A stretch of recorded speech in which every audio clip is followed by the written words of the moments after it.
આજે શ્રાવણ માસનો પ્રથમ સોમવાર હોવાથી વહેલી સવારથી જ શિવાલયોમાં ભક્તોનું ઘોડાપૂર ઉમટી પડ્યું છે। ભક્તો ભગવાન શિવના દર્શન અને પૂજા અર્ચના કરીને ધન્યતા અનુભવી રહ્યા છે। રાજકોટમાં આવેલા 400 વર્ષ જૂના કાચબા મંદિરનો પણ આ દિવસે એક અનોખો ઇતિહાસ જોવા મળે છે। આ મંદિરમાં આરતીના સમયે કાચબાઓ પણ ભક્તિમાં લીન થઈ જાય છે, જે એક આશ્ચર્યજનક અને શ્રદ્ધાળુઓ માટે આશ્ચર્યનું કેન્દ્ર બન્યું છે। તમારું નામ? મારું નામ કમલેશ ધનરાજ પરિગોસ્વામી। શું કહેશો અત્યારે કાચબા મંદિર વિશે? કાચબા મંદિર વિશે એવું કહેવાનું કે આ 400 વર્ષ જગ્યા જૂની છે, જે પુરાણથી લખેલી છે। રાજા સાંઈ મનોહરસિંહ જાડેજા એમના દાદા અહીંયા આવતા, આ નદીમાં પૂર આવતું એટલે લોહીના છાંટણા કરીને અહીંયા શ્રીફળ મૂકવા આવતા, એટલે પૂર ઉતરી જતું।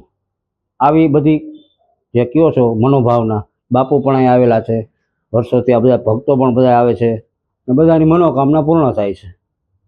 કાચબાની કેટલી સંખ્યા છે? કાચબાની સંખ્યા પહેલાં 250 હતી, 200 વર્ષ પહેલાં। અત્યારે મારી પાસે 25 કાચબા છે અને એની સવારે સેવા પૂજા કરી। અમારા 7 પેઢીથી આ આવેલું જ આવે છે। કઈ જગ્યાએ મંદિર જગ્યા બેડી નાકા, નદીના કાંઠે, ટાવરની બારોબાર કાચબા મંદિર અને જૂની ખડપીઠ, મરચાપીઠ કહેવાતી તે।